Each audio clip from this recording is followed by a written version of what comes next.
In our reading this morning, for Mark chapter 9, we have a pivotal point in both the life of Christ and in the lives of his disciples.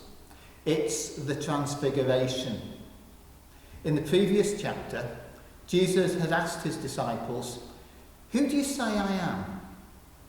And Peter had replied, "You are the Messiah." As soon as this had been recognised, Jesus warned his disciples not to say anything about that and started to talk to them about the cross. Going to the cross is what Jesus had come for. Well, it didn't go down well. Peter tried rebuking Jesus, and in reply, Jesus told him, "Get behind me, Satan." It was a sharp exchange. Probably the tension from that had hung in the air for a week. For Jesus, it must have been an awful time as he faced the cross, knowing all that lay ahead of him. Strained relationships with the disciples and keeping them at a distance must have been awful. For the disciples, it must have been a time of fear and uncertainty. Having been told about what was going to happen when they went down into Jerusalem, they might have questioned, does Jesus really know what he's doing? They would have wondered, what would it all mean for their future? It's at that time of extreme uncertainty and tension that Jesus takes Peter, James and John up a mountain, and he gives them a glimpse of the future. As he does so, what we see in this passage is three things. Firstly, we see the glory. The appearance of Jesus is changed so that he appears as he will in the future. Now, for many of us, the idea of seeing what we will look like in the future is perhaps not the most encouraging thought. But the description of Jesus here is strikingly like the appearance of Jesus in Revelation chapter 1, when John sees the risen, ascended Jesus shining white. It's a description of Jesus as he is beyond the crucifixion, the resurrection and the ascension. What they saw then is what Jesus is now in heaven. And the disciples needed to see that because they were heading to Jerusalem. They were going to witness the crucifixion. Their future was uncertain. They didn't know how they were going to suffer themselves. So they needed hope. They needed to see beyond the cross. They needed to see that the kingdom that they were investing their life in was not going to dwindle away. As Christian believers today, we need this same vision. Yes, times might be hard now. Looking at the immediate future, perhaps we can only see hardship and uncertainty. Think about a Christian believer, maybe in rural India, who's come to faith and as a consequence has been rejected by their family, is regularly picked on by their neighbours, and who faces hostility from the government. Or think about believers facing real opposition from a regime threatening maybe imprisonment to anyone who professes to have come to faith in Christ. Or even some of us struggling to live a faithful life whilst economic pressure causes us to work endless hours and we're trying to make ends meet. Wanting to serve Christ more, but actually lacking the energy to do so, without any prospect of the situation changing. In such circumstances, we need to see beyond the visible. We need to know that what we're investing our lives in isn't going to dwindle away. We need to hold on to the vision of Christ as he is in all of his glory. The second thing that we see in this passage is we've got, two witnesses, Moses and Elijah. They're both standing there with Jesus, and Jesus in all of his glory. These were two of the great men of the Old Testament. Moses was the man through whom God had given the law, and Elijah was widely considered to be Israel's greatest prophet.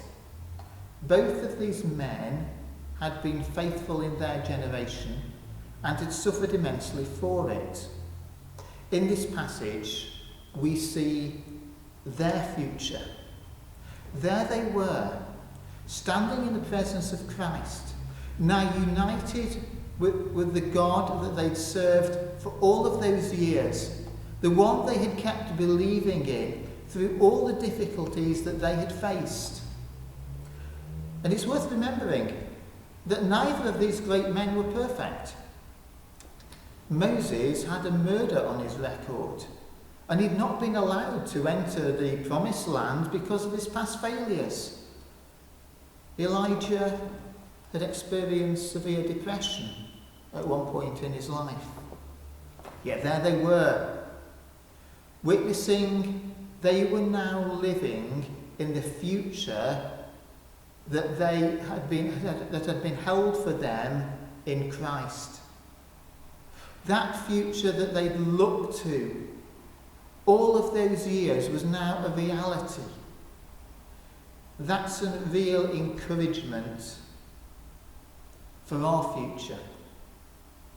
The key point of this passage is that our identity does not end in death. Think about it. In this passage, Moses is still Moses, but he's Moses sharing in the glory of Jesus.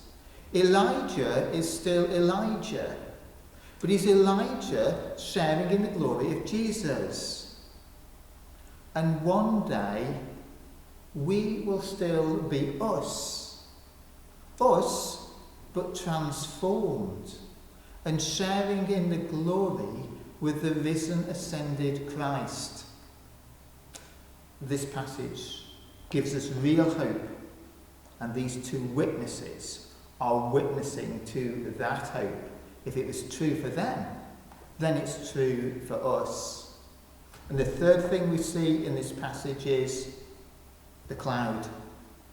At the climax of the story, we have God himself.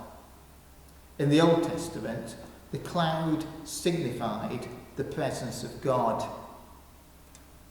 Yet how many of us have walked in low cloud? You know, the sort of thick fog where you can't see more than a few feet.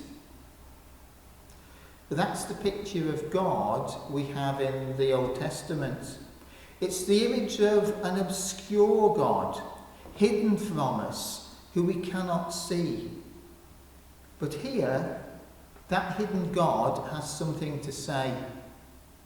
There is a voice from the cloud. This is my son. Listen to him. Do you see the significance? How do we come to God? A God who we cannot see, who's hidden. God the Father here told those disciples through the Son. In John's Gospel, chapter 9, Jesus said to Philip, one of his disciples, "Anyone who's seen me has seen the Father." Therefore, it's highly significant that the scene ends with Jesus only. Significant because it's only through Jesus Christ we can know God. As we come to know him, to trust him, to commit ourselves to him, we can be confident of our future. And it's a future with him. How can we be sure of that? Well, the voice of the Father said, listen to him. A week before, Peter hadn't done that. He'd said, no, Jesus, don't go to the cross. That's why Jesus had spoken so harshly. Get behind me, Satan. He'd had to. It's only through what Christ did on the cross that we can enter his glory. Those 3 disciples came back down the mountain changed. Changed because they'd seen the outcome of committing their lives to Christ. They had seen him as he now is, and they'd seen what they will one day be. Of course, life had to go on. They did head down into Jerusalem. For much of the rest of their natural lives, they did suffer great hardship due to their commitment to Christ. But they were prepared for it, prepared to live that way, because they had seen the future. This passage shows us what could be our future. Perhaps this week we can discuss how prepared we are for it.